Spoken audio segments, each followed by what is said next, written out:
everyone! I'm Sergeant Pretzelnadlumdang, Philippine Air Force, and this is my buddy. Second Lieutenant Mark Pinado. And welcome to the Philippine Air Force Aerospace Museum and Aircraft Park.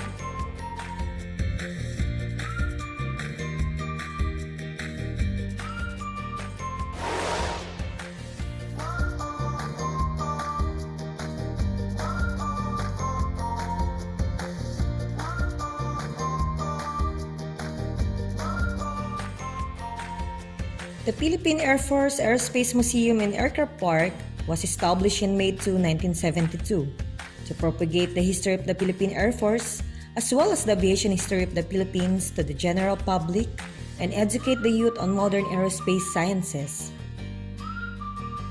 The history of aviation in the Philippines began 13 years after the American colonization of the Philippines through the signing of the Treaty of Paris on December 10, 1898. By the first appearance of flying aircraft in the country of one American pilot by the name of James Bud Seamars, who made the first powered flight in the Philippines on February 21, 1911, using a Skylark pusher biplane. From 1917 to 1920, the Militia Act 2715, sponsored by then Senate President Manuel Luis Quezon, paved the way for the realization of an air arm in the Philippines, which was approved by American Governor Francis Burton Harrison on March 17, 1917, creating the Philippine National Guard.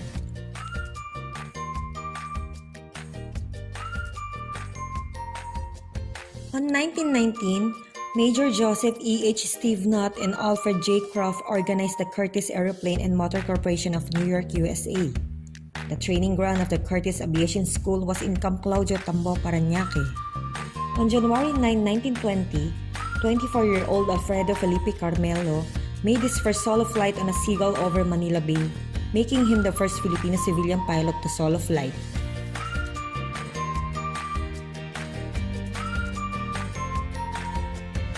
From 1920 to 1921, more pilot trainings were conducted at the Curtiss Aviation School, which produced Lieutenant Luencio Malino as the first Filipino military pilot in April 26, 1920, using the Curtiss Jenny in their flight training. On January 1, 1921, the Philippine Air Service was created with the mission of training military pilots at Camp Claudio, Parañaque. The first graduates of the Curtiss School of Aviation formed the nucleus of the Philippine Air Service.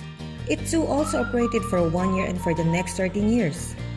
Philippine military aviation was inactive until January 2, 1935, when the Philippine Constabulary Air Corps was established pursuant to General Orders No. 18, issued by then PC Chief Major General Basilio Valdez. The Philippine Constabulary Air Corps existed only for 11 months. Then on December 23, 1935, Commonwealth Act No. 1, otherwise known as the National Defense Act of 1935, was passed by the Philippine National Assembly, organizing the Army of the Philippines and redesignating the Philippine Constabulary Air Corps to Philippine Army Air Corps. From 1936 to 1941, it was this era on May 28, 1936, when two intrepid Filipino pilots, Lieutenants Antonio Arnaiz and Juan Calvo, with undoubted courage and complete disregard for personal safety, successfully negotiated a dangerous flight from Manila to Madrid. In a second-hand Fairchild 24 monoplane, Antonio Arnaiz and Juan Calvo attempted and consummated an innovation feat that stirred the imagination of men around the world and won jubilant admiration from millions, and was recognized as the historic flight dubbed as Arnacal Flight. The Philippine Army Air Corps had its first combat assignment in December 1937 against Muslim uprising Lanao using 3 Sternmine aircraft fitted with bombs. In 1941, shortly before the outbreak of World War II, the Philippine Army Air Corps was inducted to the United States Armed Forces in the Far East by General Douglas MacArthur on August 15, 1941. And had strength of 143 pilots, 17 ground officers, and 1,200 enlisted men. There were 4 airfields then, namely Sablan Airfield, now Camp Aguinaldo in Quezon City, Maniquis Airfield, now Basa Air Base in Pampanga, Lahog Field in Cebu City, and Batangas Airfield, now Fernando Air Base in Lipas City. Then came World War II on December 10, 1941. 3 days after the surprise attack by the Japanese at Pearl Harbor, Hawaii, Captain Jesus Villamor in Batangas Airfield was ordered to proceed to Sablan Airfield with the mission to defend Manila against the Japanese invaders. He led the group of pilots with Lieutenant Jose Gozar, Geronimo Aclan, Godofredo Juliano, Lieutenant Cesar Basa, and Alberto Aranzazo. During a surprise attack by the Japanese, only 4 pilots were able to take off, namely Captain Villamor, Lieutenants Juliano, Aclan, and Gozar. Then on 12 December 1941, the Japanese Air Forces made an attack at Batangas Field which led to another dogfight. Lieutenant Cesar Basa, who was 2 hours airborne, joined the aerial engagement. Unfortunately, was himself shot down, sacrificing his life, making him the first Filipino pilot casualty of war.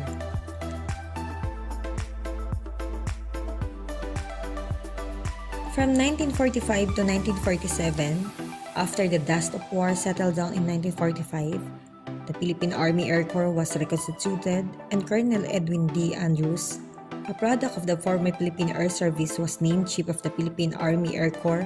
He was the first Filipino to be appointed after the war.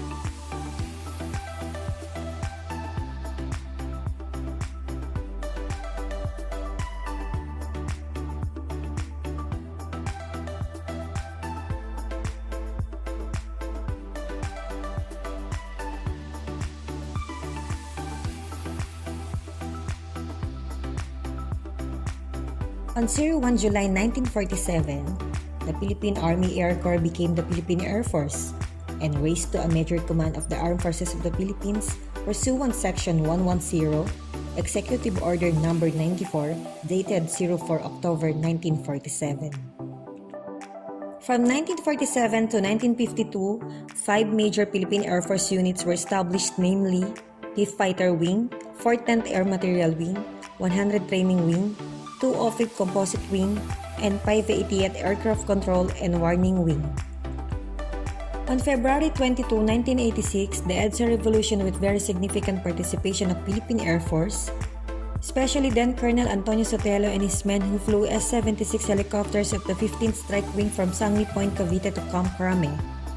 The event became the rallying force in favor of former Defense Minister Juan Ponce Enrile and Vice Chief of Staff then Major General Fidel B. Ramos, who declared withdrawal of support to the Marcos government, who have ruled the country for 25 years under martial rule.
Boeing PT-13 and PT-17 Cadet. This cadet or Stearman trainer bearing tail number 76-75551 was formerly preserved and displayed at Fernando Air Base in 1993. SF-260 Marquette.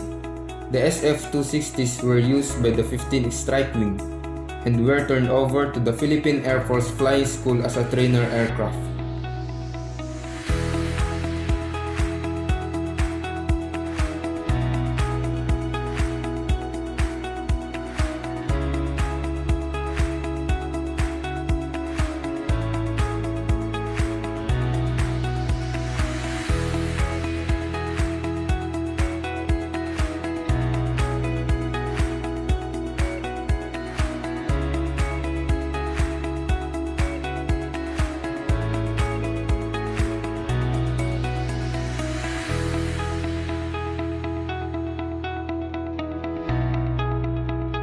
The Northrop F-5 Alpha and Bravo Freedom Fighters.